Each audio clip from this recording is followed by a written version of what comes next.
Okay, Master Gardeners, so this is a follow-up on the video that I did a few weeks ago for the Master Gardener class. We've just had kind of a freak ice storm, 2020, late October, and as I suspected, there was too much weight over the electric line.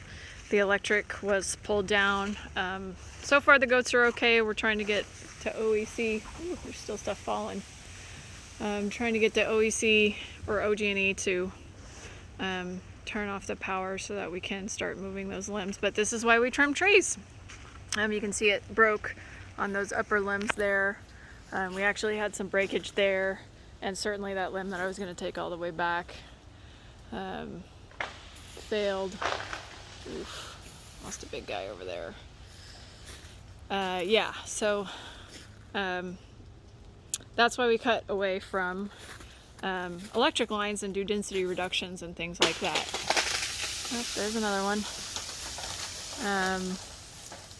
This is kind of a freak storm, so even a lot of pruning, we still would have seen damage. One of the things about this storm is that the leaves are still on and the leaves are holding ice.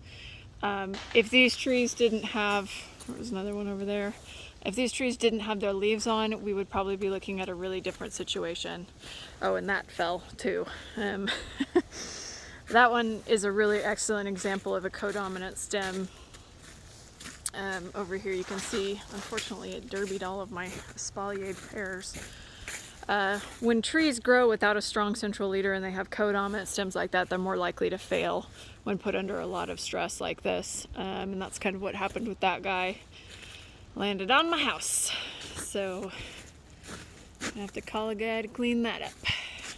Except I'm that guy. Yeah, at the top here we're seeing a lot of splitting where you get a little bit more airflow, a little bit more wind up at the top there, so we're seeing a lot of that. Again, all of these trees still have their leaves on. This is pretty unusual even for Oklahoma.